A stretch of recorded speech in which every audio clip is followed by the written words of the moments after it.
Bismillahirrahmanirrahim. Alhamdulillahirabbil alamin. Wassalatu wassalam ala sayyidil mursalin wa ala alihi wa sahbihi ajma'in. Jumpa dah. Qala al-Imam al-Ghazali radhiyallahu anhu.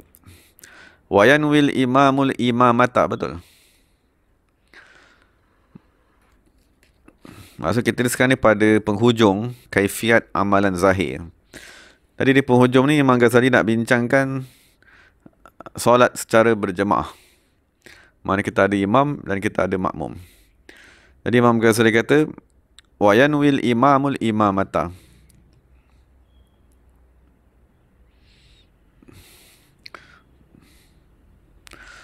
Berniat al-imamu oleh imam, al-imamata menjadi imam, liyanala untuk mendapat al-fadla fadilat berjemaah.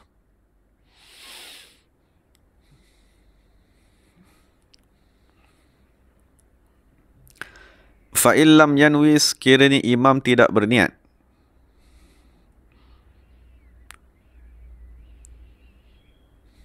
sahlah salatul qaum, solat jemaah. Iza, sekiranya nawau, mereka berniat aliqtida'a, mengikut imam, wa nalu, dan mereka mendapat fadla, kelebihan al-jama'ati, jemaah.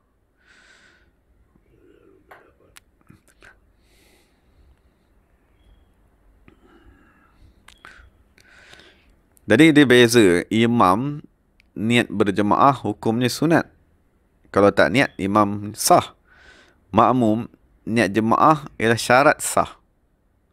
Kalau makmum tak niat jemaah, solat makmum tak sah. Wa yusirru, dan imam membaca perlahan.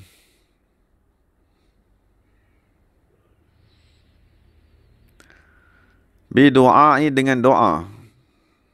Al-istiftah, pembukaan. Wa ta'awudh, dan a'udzubillah. Kal munfarid, seperti orang semayang bersendirian. Ini maklumlah. Wa yajharu, dan membaca kuat.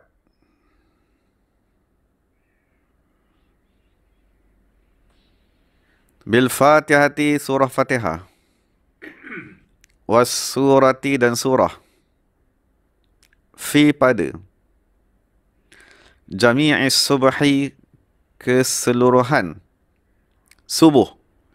Subuh kan 2 rakaat. Dari 2 rakaat tu baca kuat. Wa ulayai isya'i, dan 2 rakaat pertama al-isya'i, solat isya'. Wal maghribi, dan solat maghrib. Wa kadzalika, begitu juga al-munfarid, orang semayang berseorangan.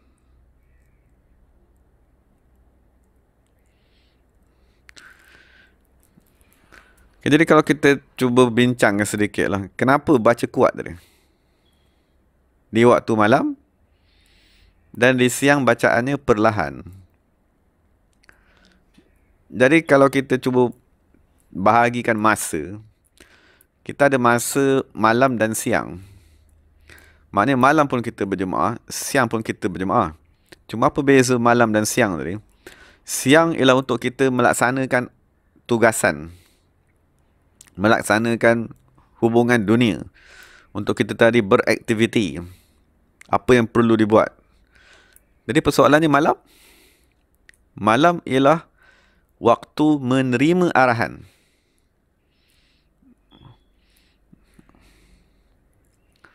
Boleh faham tak? Contohnya, di satu kampung tadi ada kumpulan yang memerlukan bantuan. Ada satu keluarga contohnya yang memerlukan bantuan. Jadi imam, dia ada tiga semayang, maghrib, isyak dan subuh. Imam, dia ada 3 waktu untuk membaca surah-surah yang menggalakkan kepada membantu manusia. Nanti isyak dia ulang lagi, cari surah lain pula. Ayat-ayat yang kata ta'awanu 'alal birri wat taqwa, In tansurullaha yansurkum wa yuthabbit aqdamakum. Cari ayat-ayat yang menggalakkan kepada membantu. Lepas tu subuh dia cari lagi ayat yang berkaitan dengan bermasyarakat, menolong orang yang susah, kelebihan menolong orang yang susah, kelebihan orang bersedekah. Boleh faham tak? Jadi apabila malam imam dah bagi arahan, arahan tu akan dipraktikkan bila? Siang tadi lah. Jadi sembahyang berjemaah tu ialah penerimaan arahan daripada imam kepada makmum. Tapi benda ni tak berlaku ni, bukan tak berlaku lah, susah nak berlaku sebab apa? Sebab pertama sekali bahasanya ialah bahasa Arab. Jadi kalau imam tu baca Quran memang dalam bahasa Arab, makmum tak faham. Jadi tak dapatlah nak memahami apa arahan imam ni nak bagi. Sebab imam nama dia apa? Ketua. Imam ni ialah ketua yang nak menjaga orang di belakangnya. Dan imam sebenar ialah ketua kepada kampung tu. Jadi apabila imam tu jadi dia semayang, dia baca surah, itu ialah arahan. Arahan tu daripada Allah lah. Sekarang ni kita perlu kepada bantuan, kepada satu keadaan, kemalangan atau bala bencana ke. Jadi arahan tu datang daripada Allah Ta'ala. Jadi penerimaan arahan ialah pada waktu malam. Pelaksanaan arahan ni bila? Siang. Jadi siang tak perlu baca kuat. Sebab siang masing-masing nak mohon bantuan daripada Allah untuk melaksanakan arahan malam tadi tu. Jadi itulah macam mana sesuatu komuniti tu bergerak, berhubungan, berinteraksi, menerima arahan. Lepas tu imam tadi dia punya jawatannya amat penting. Dia mesti mengetahui apa yang berlaku di dalam kawasan dia tadi tu. Okay. Maksud contoh, oh ni ada masalah sekarang ni, berlaku masalah perzinaan ke. Jadi cari ayat-ayat yang berkaitan dengan dosa berzina, dosa macam ni, dosa. Ulang lah. Jadi makmum tadi dapat arahan, dapat panduan daripada sembahyang berjemaah. Tetapi apabila imam membaca surah, makmum kena dengar. Makmum baca Fatihah dulu, lepas tu dengar bacaan imam. Sambung. Wa yajharu, dan imam mengangkat suara biqaulihi, dengan perkataan imam, amin, fis salatil jahriyati, pada solat yang membaca kuat. Wa kaza, begitu juga makmum. Dua-dua baca amin tu kuat-kuat. Wa yaqrinu, ataupun wa yaqrunu, menyertakan al-ma'mumu, oleh makmum, ta'minahu, ucapan aminnya. Maksudnya dia sertakan, serentakkan, bita'mini, dengan ucapan ta'min, al-imami, oleh imam, ma'an, bersama-sama. La, jangan, ataupun tidak, taqiban, terlewat.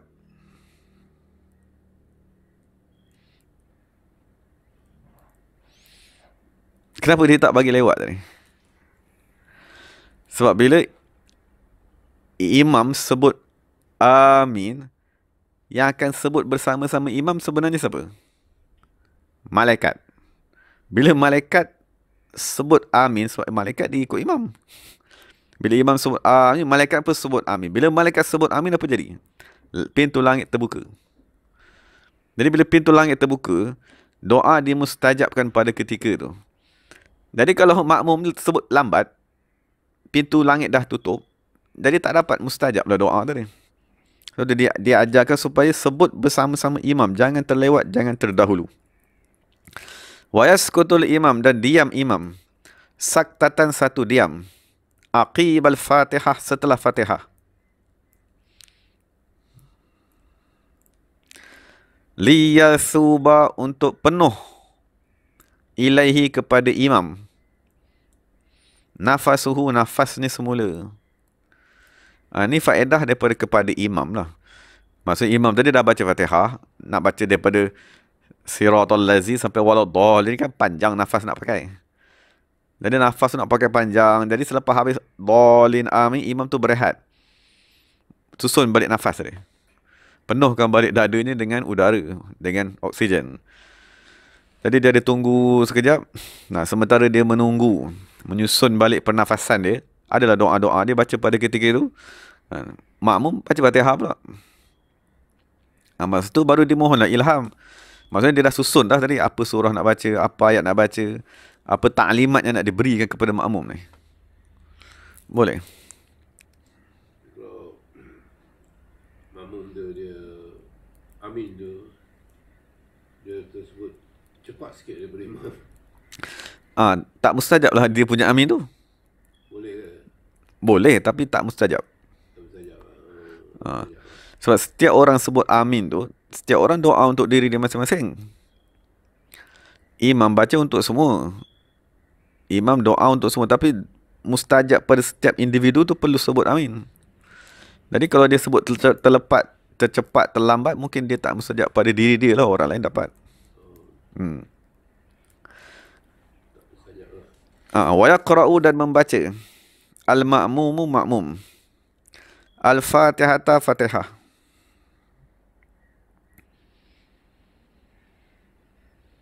Fil jahriyati pada solat jahar. Solat baca kuat lah. Malam tu. Solat dalam gelap tu. Fi hadhihi saktati pada diam imam ini.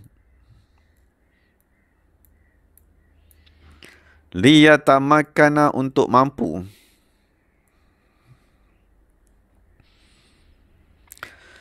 Minal istima' untuk mendengar. Inda ketika. Qiraati pembacaan. Al-imami imam.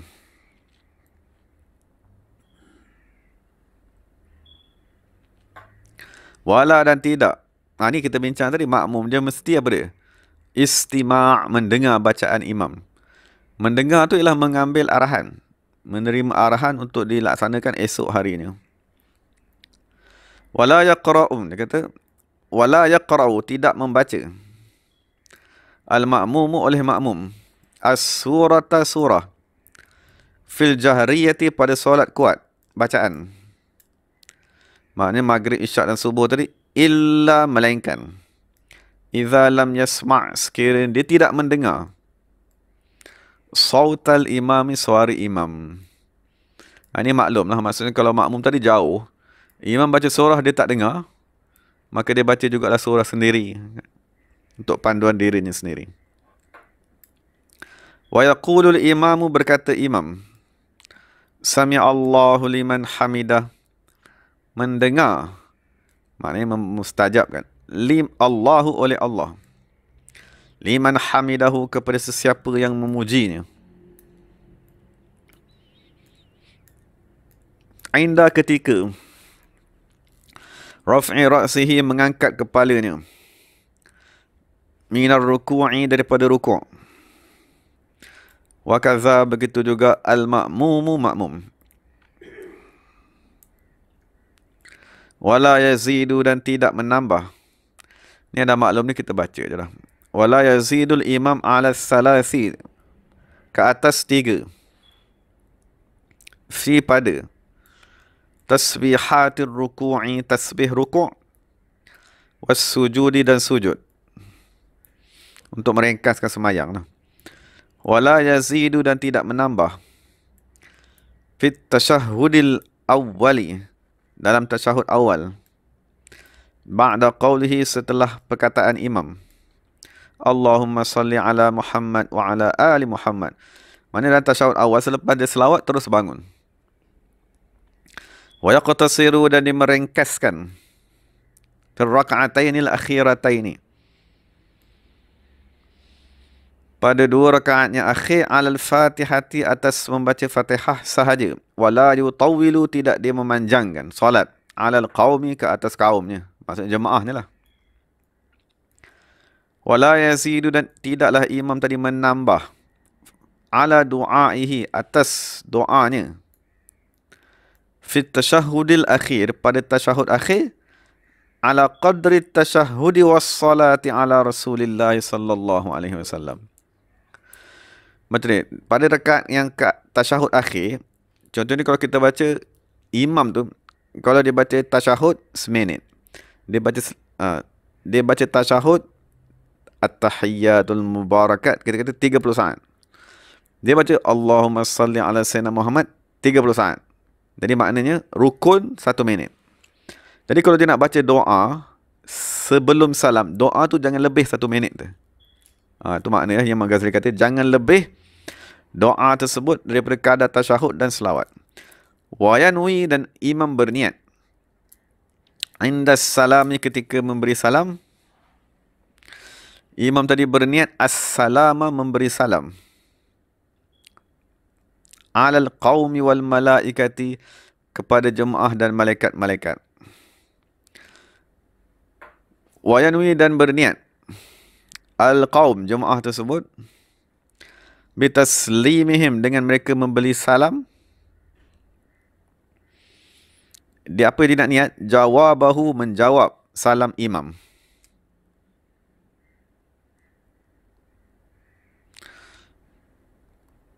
Wa yathbutu, dan tunggu al-imamu, imam, sa'atan, satu tempoh masa, hatta, sehingga, yafrugha, selesai, an-nasu, jemaah, minas salami, daripada salam. Ini satu lagi panduan Imam Ghazali bagi tahu. Selepas imam bagi salam, macam mana dia nak duduk? Nak duduk menghadap kiblat ke? Menghadap kanan ke kiri ke? Imam Ghazali kata, wa yuqbilu 'alan nas, menghadap kepada manusia. Imam terbalik, dia menghadap manusia. Bi wajhihi, dengan wajahnya. Wal aula, dan yang paling baik, an yathbuta, menunggu imam. In kana, sekiranya ada, khalfar rajuli, di belakang jemaah lelaki, nisaun, perempuan, liyan sarifna qablah, untuk mereka pulang sebelum imam. Maksudnya bila dah bagi salam tadi tu, maksudnya wirid apa segala semua, dah habis wirid, imam tunggu sampai perempuan balik, baru imam keluar lah. Maksudnya sebab nak bincang ni, sembahyang sunatnya buat di rumah. Faham tak? Di masjid tu tempat sembahyang fardu saja. Imam dia akan balik di rumah, sembahyang sunatnya di rumah. Sebab tu dia tunggu makmum keluar, dia balik terus. Dia kata juga, wala yaqumu, ni adabnya pentingnya, yang jarang orang amalkan sekarang. Wala yaqumu, tidak bangun, wahid, satu orang pun, minal qaum, daripada jemaah, hatta yaquma, sehinggalah imam tadi bangun. Ini adab yang penting. Maksudnya makmum, dia kena tunggu sampai imam bangun, baru dia boleh bangun. Wa yansariful imam, dan imam bergerak. Bergerak, beredar lah. Yansarif itu beredar. Al-imamu, oleh imam, haitsu yasha, ke mana arah yang dia kehendaki. An yaminihi, dia boleh pergi ke kanan badan dia, ataupun wasimali, ke sebelah kirinya. Tapi Imam Ghazali kata, wal yaminu, dia berjalan ke sebelah kanan, ahabbu ilayya, lebih disukai di sisiku. Wala, dan janganlah, dan tidaklah imam yakhussu, mengkhususkan nafsahu, dirinya saja, bid du'a, dengan doa, fi qunutis subhi, pada kunut subuh. Allahumma hdini, jangan baca ihdini, baca ihdina. Bal yaqulu, bahkan berkata Allahumma hdina. Wa yajharu bihi, dan dia angkat suara pada doa kunut. Wa yu'amminul qawmu, dan jemaah tadi mengucapkan amin, amin, amin. Ini satu lagi panduan Imam Ghazali nak bagi tahu, bercanggah dengan apa kitab-kitab lain lah. Wa yarfa'u aydiyahum, dan makmum tadi mengangkat tangan-tangan mereka, hidha'as sudur, bersentuhan dengan dada. Maksudnya semasa doa kunut tadi, angkat tangan sama tinggi dengan dada tadi. Maksudnya kita rapatkan dan buat keadaan menadah. Jangan macam ni. Macam ni maknanya tak tadah. Tadah macam ni. Tadah betul-betul macam kita tadah satu benda turun daripada langit. Rahmat Allah Ta'ala tu. Daripada lepas tadah tadi tu, Imam Ghazali kata wa yamsahul wajha. Ini yang kita tak buat lah. Menyapu muka. Sebab kita gunakan pendapat lain dalam mazhab Syafi'i. Maksud dalam mazhab Syafi'i ada 3 pendapat. Pendapat pertama, tidak angkat tangan semasa kunut dan tidak sapu muka. Angkat tangan pun tak, sapu muka pun tak. Pendapat kedua yang Imam Ghazali bagi tahu ni, angkat tangan dan sapu muka. Pendapat ketiga, angkat tangan tanpa sapu muka. Itu yang kita duk buat sekarang ni lah. Jadi kalau kita sembahyang bersendirian, kan, sebab yang pendapat Imam Ghazali ni tidak dipakai dalam mazhab kita, dalam masyarakat kita sekarang. Jadi kalau kita nak sapu muka sendiri tu boleh. Inda khatmi doa, pada ketika penghujung doa kunut, li hadisin nuqila fihi, kerana hadis yang diriwayatkan pada menyapu muka. Wa illa, sekiranya tidak, maksudnya kerana tidak periwayatan hadis tersebut, fal qiyasu, maka qiyas kepada masalah-masalah yang lain, alla yarfa'al yad, dia tak perlu mengangkat tangan pun, kama fi akhir tasyahud, seperti mana pada akhir tasyahud. Macam ni, doa kita ni penuh, semayang kita ni penuh dengan doa. Kita duduk antara dua sujud kan, kita doa, Rabbi firli warhamni wajburni warfa'ni. Fatihah tu sendiri pun ialah doa. Sebelum salam kan kita doa lagi, Allahumma gfirli ma qaddamtu, doa. Cuma dalam banyak-banyak doa tadi, yang diangkat tangan ialah pada kunut saja. Jadi Imam Ghazali kata, kalau dah angkat tangan pada kunut, Nabi, setiap kali Nabi doa angkat tangan, dia akan sapu muka. Jadi kenapa pula angkat tangan kamu ambil, masukkan dalam semayang, tapi yang sapu muka tu tak dia ambil pula? Itu Imam Ghazali kata, kalau betul-betul tak nak angkat tangan, tak payah angkat tangan terus, tak payah sapu muka terus. Seperti mana doa dalam tasyahud, seperti mana doa dalam Fatihah, seperti mana doa antara dua sujud, tak payah angkat tangan, tak payah sapu muka. Tapi kalau dah angkat tangan, kenapa pula kita nak larang orang sapu muka? Sebab kalau kita dah angkat tangan ni ialah hadis daripada Nabi. Setiap kali Nabi berdoa, Nabi angkat tangan dan Nabi sapu mukanya. Jadi kalau kita nak masukkan doa kunut tu kepada doa-doa seperti di luar semayang, sebab yang doa Nabi angkat tangan sapu muka ni doa-doa Nabi di luar semayang. Kalau kita nak kiaskan doa dalam semayang seperti di luar semayang, kias betul-betul lah. Angkat tangan pun angkat, sapu muka pun angkat. Satu Imam Ghazali dia bawa dalil ni, wa illa fal qiyas ni. Sebab dia nak menolak pendapat-pendapat ashab yang lain yang kata angkat tangan saja tapi sapu muka tak payah. Itu yang tapi pendapat yang tu lebih kuatlah ditarjihkan oleh ulama mutaakhirin. Jadi pendapat tu yang kita pakai. Tapi setelah kita baca Ihya ni, kalau kita nak pakai boleh. Kan, sebab imam kita kata niat mengikut Imam Ghazali radhiyallahu taala anhu. Dan alhamdulillah kita dah sempurna membincangkan kaifiat zahir di dalam semayang, kan. Moga-moga kita dapat membetulkan pergerakan semayang seperti mana yang diajarkan oleh Imam Ghazali radhiyallahu anhu. Jadi sekiranya Allah Ta'ala izin, kita sambunglah kepada tajuk seterusnya, Al-Manhiyat wallahu ta'ala alam.